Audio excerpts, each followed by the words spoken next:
OBC విద్యార్థి సంక్షేమ సంఘం ఆధ్వర్యంలో బీసీ హాస్టల్ విద్యార్థులకు మెస్ ఛార్జీలు మరియు కాస్మోటిక్ ఛార్జీలు పెంచాలని విజయవాడ నడిబొడ్డున ధర్నా చౌక కేంద్రంగా ఓబీసీ విద్యార్థి సంక్షేమ సంఘం నాయకులు చేస్తున్నటువంటి నిరాహార దీక్షకు మద్దతుగా వచ్చినటువంటి all India Bahujan Samaj party coordinator అయినటువంటి రిటైర్డ్ డీజీపీ గారికి, పూర్ణచంద్రరావు సార్ గారికి, అదేవిధంగా ఆల్ ఇండియా బీఎస్పీ నాయకులు పరంజ్యోత్ సార్ గారికి, అదేవిధంగా ఆంధ్రప్రదేశ్ రాష్ట్ర బీసీ ఉద్యోగుల సంఘం ప్రధాన కార్యదర్శి అయినటువంటి చింతా నాగరాజ్ అన్న గారికి, అదేవిధంగా employees teachers retired employees association JAS chairman అయినటువంటి రంగనాయకుడు సార్ గారికి, అదేవిధంగా జై భారత్ నేషనల్ పార్టీ విద్యార్థి విభాగం రాష్ట్ర అధ్యక్షుడైనటువంటి భార్గవ్ సాయి కుమార్ గారికి, అదేవిధంగా తెలంగాణ రాష్ట్ర రజక సంఘం నాయకులకి, అదేవిధంగా ఒంగోలు నుంచి యూత్ లీడర్ అయినటువంటి సాదిక్ గారికి, అదేవిధంగా అనేక మంది విద్యార్థి నాయకులకి ముందుగా ఈ దీక్షకు మద్దతు ఇచ్చినటువంటి అందరికి కూడా చేతులెత్తి నమస్కరించి ధన్యవాదాలు తెలియజేసుకుంటున్నాను. ఈరోజు ఉన్నవారికి దూరంగా కన్నవారికి కనబడకుండా బాగా చదువుకోవాలని చెప్పి బీసీ హాస్టల్స్ విద్యార్థులు హాస్టల్లో చేరుతారు. జానెడ పొట్ట ఆడే ఆకలి ఆటలో కూడు కప్పు గెలవడానికి వారి తల్లిదండ్రులు ఎన్ని గల్లీ ఆటలు ఆడుతారో తెలియని పరిస్థితి చూసి ఏది ఏమైనప్పటికీ నేను బాగా చదువుకోవాలని చెప్పేసి వేల కిలోమీటర్లు ప్రయాణించి బీసీ హాస్టల్లో బాగా చదువుకోవాలని విద్యార్థులు చేరుతారు. అక్కడ చూస్తే అన్ని కూడా సమస్యలే, బాధలే. కలలు కన్న తీరం చేరేదెలా అని దిగులు చెందుతూ ఉండే పరిస్థితి బీసీ హాస్టల్ విద్యార్థులది.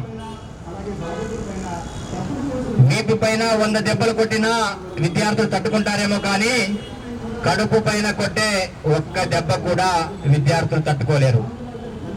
మరి కడుపు పైన దెబ్బ కొట్టకుండా చూడాల్సిన బాధ్యత ఈ రాష్ట్ర ప్రభుత్వ పెద్దల్ని కాదా నేను అడుగుతా ఉన్నాను. ఈ విజయవాడ నడిబొడ్డు వేదికగా, ఈ ధర్నా చౌక వేదికగా ఆంధ్రప్రదేశ్ ముఖ్యమంత్రి అయినటువంటి శ్రీ నారా చంద్రబాబు నాయుడు గారిని నేను ఒకటే అడుగుతా ఉన్నాను. సార్ చంద్రబాబు సార్, గద్దె దిగుతావా? బీసీ హాస్టల్ విద్యార్థులకి మెస్ ఛార్జీలు పెంచుతావా అని నేను ఈ విజయవాడ నడిబొడ్డు వేదికగా అడుగుతా ఉన్నాను.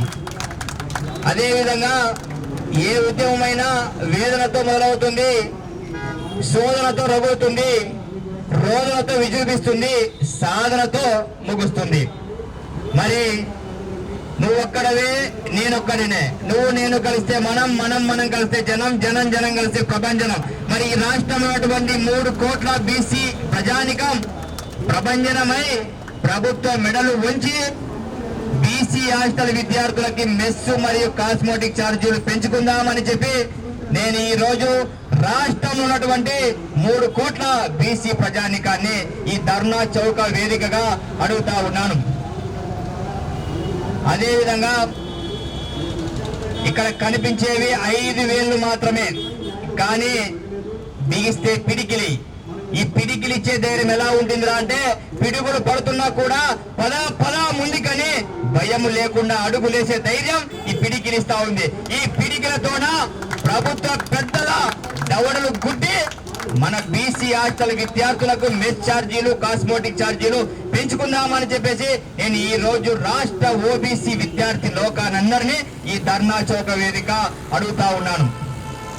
అదేవిధంగా ఈ ఆంధ్రప్రదేశ్ రాష్ట్రంలో ప్రజాప్రతినిధులు, శాసనసభ్యులు అంటా ఉన్నారు, ఆంధ్రప్రదేశ్ రాష్ట్రం సంక్షేమ రాష్ట్రం అని.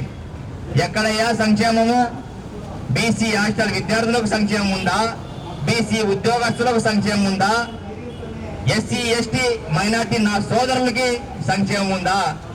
ఈరోజు మీరిచ్చేది ఎంతయా?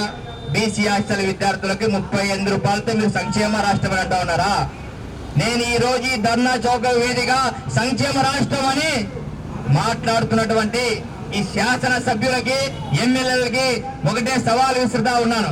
అయ్యా, మీ బిడ్డలు గాని, మీ కొడుకులు గాని, మీ కూతుర్లు గాని ఒక్క 24 గంటలు బీసీ హాస్టల్స్ లో పడుకోండి. పడుకున్న తర్వాత వాళ్ళ ఇంటికి వచ్చిన తర్వాత, నాన్న మన ప్యాలెస్ కంటే బీసీ హాస్టల్ చాలా బాగుంది, నాన్న మనం పెట్టే జీడిపప్పు కంటే బీసీ హాస్టల్స్ లో ఆహారం చాలా బాగా ఉందని మీకు ఈయన మీ కూతురు గాని మీ కొడుకు గాని చెబితే, ఈ యుఎన్ఆర్ అనే నేను పూల ఆహారాలతో నా శిరస్సు వంచి మీకు పాలాభిషేకాలు చేస్తానని చెప్పేసి ఈ సందర్భంగా ప్రజాప్రతినిధులు కూడా సవాలు విసురుతా ఉన్నాను. ఈరోజు ఓబీసీ విద్యార్థి సంక్షేమ సంఘం రాష్ట్ర ప్రభుత్వానికి సూటిగా కొన్ని డిమాండ్లను చేస్తా ఉంది. ఆ డిమాండ్ ఏంద్రా అంటే, వ్యాప్తంగా బీసీ హాస్టల్స్ లో విద్యార్థుల ఆకలి కేకలు వినండి సార్ అని రాష్ట్ర ముఖ్యమంత్రి దగ్గర నుంచి జిల్లా కలెక్టర్ వరకు అందరినీ కూడా కలవడం జరిగింది. సార్, మీరు బీసీ హాస్టల్లో నివసించేటువంటి బీసీ విద్యార్థులకి 3-4వ తరగతి విద్యార్థులకి 38 రూపాయలు ఇస్తా ఉన్నారు సార్. అంటే పూటకి 13 రూపాయలు ఇస్తా ఉన్నారు సార్. 13 రూపాయలకి టీ కూడా వచ్చే పరిస్థితి ఈ స్వాతంత్ర భారతదేశంలో లేదు సార్ అని నేను స్వయాన ముఖ్యమంత్రి వర్యుడికి, స్వయాన బీసీ సంక్షేమ శాఖ మంత్రి వర్యుడికి, స్వయాన బీసీ వెల్ఫేర్ డైరెక్టర్ కి, స్వయాన బీసీ ప్రిన్సిపల్ సెక్రటరీ గారికి కూడా ఎక్స్ప్లెయిన్ చేయడం జరిగింది. అదేవిధంగా 4 నుంచి 10వ తరగతి విద్యార్థులకి 46 రూపాయలు ఇస్తా ఉన్నారు. అంటే 2 రూపాయలు. అదేవిధంగా 10 నుంచి పై తరగతి విద్యార్థులకి 53 రూపాయలు ఇస్తా ఉన్నారు. అంటే పూటకి 17 రూపాయలు. ఈ 13 రూపాయలతోనా, ఈ 15 రూపాయలతోనా, ఈ 17 రూపాయలతోనా నిజంగా ఈ భారతదేశంలో అన్నం పెట్టే పరిస్థితి ఉందా సార్ అని నేను ధర్నా చౌక వేదిగా మిమ్మల్ని అడుగుతా ఉన్నా. దాన్ని మీకే వదిలేస్తా ఉన్నాను సార్. ఒక్కసారి మీకు నిజంగా బీసీ విద్యార్థుల పైన ప్రేమ, ఆప్యాయత, అనురాగం ఉంటే ఒకవైపు మా బీసీ విద్యార్థుల ఆకలి కేకలు వినండి సార్ అని చెప్పేసి నేను సందర్భంగా తెలియజేస్తా ఉన్నాను. అదేవిధంగా ఈరోజు మార్కెట్లో చూస్తే పేస్ట్ విలువ పెరిగిపోయింది, బ్రష్ విలువ పెరిగిపోయింది, సోప్ విలువ పెరిగిపోయింది, కటింగ్ చేసుకోవాలంటే ఆ విలువ పెరిగిపోయింది. ఎక్కడికి వెళ్ళినా కూడా 1000 రూపాయలు లేదే మార్కెట్ నుంచి బయటకు వచ్చే పరిస్థితి లేదు. కానీ ఈ రోజు బీసీ హాస్టల్ విద్యార్థులకి మీరు కాస్మోటిక్ ఛార్జీలు 120 రూపీస్ నెలకి ఇస్తారంటే 120 రూపీస్ తో వాళ్ళు ఎక్కడ పెట్టుకోవాలో తెలియని పరిస్థితి. కావున ఈ వేదికగా రాష్ట్ర ప్రభుత్వాన్ని ప్రస్తుత అవసరాలకు అనుగుణంగా మెస్ ఛార్జీలు రోజుకి 150 రూపాయలు చేయాలని చెప్పేసి మేము డిమాండ్ చేస్తా ఉన్నాం. అదేవిధంగా కాస్మోటిక్ ఛార్జీలు నెలకి 500 రూపాయలు చేయాలని చెప్పేసి మేము డిమాండ్ చేస్తా ఉన్నాం. ఈరోజు నారా లోకేష్ గారు వాళ్ళ బినామీలకి, వాళ్ళ కుయుక్తులకి, వాళ్ళ అనుచరులకి, వాళ్ళ కార్పొరేట్ కంపెనీలకి 99 పైసలకే ఎకరాలు లీజుకి ఇవ్వడం జరిగింది. మరి రాష్ట్రంలో 1124 బీసీ హాస్టల్స్ ఉన్నాయి. మరి ఈ బీసీ హాస్టల్స్ కి మాత్రం మీకు భూములు లేవా సార్? ఈ రోజు ఈ ధర్నా చౌక వేదిక ఈఎన్ఆర్ అడుగుతా ఉన్నాడు.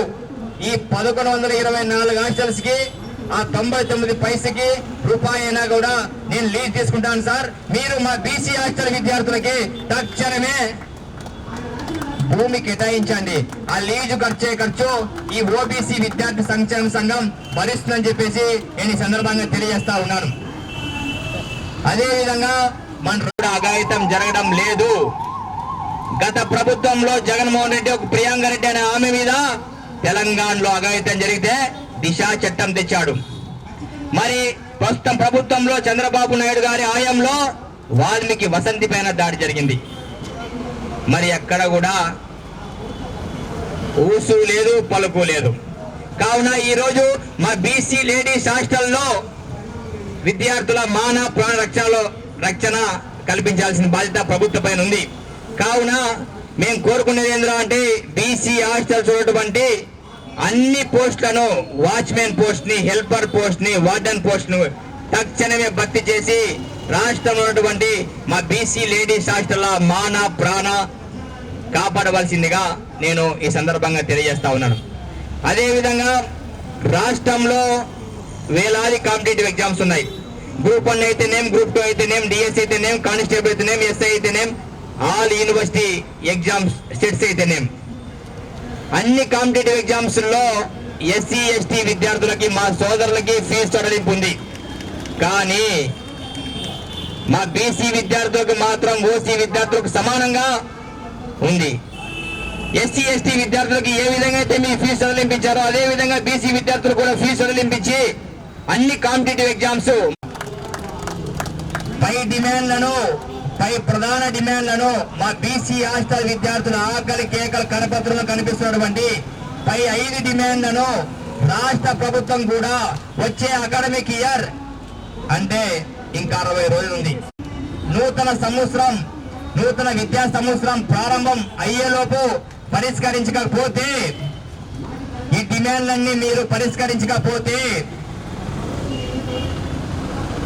యుఎన్ఆర్ సచ్చుడు, మెస్ ఛార్జీలు పెంచుడు అనే నినాదంతో ఇదే విజయవాడ నడిబొడ్డున ఇదే ప్లేస్ లో యుఎన్ఆర్ అనే నేను ఆమర నిరాహార దీక్ష కూడా కూర్చుంటానని చెప్పేసి ఈ సందర్భంగా తెలియజేస్తా ఉన్నాను.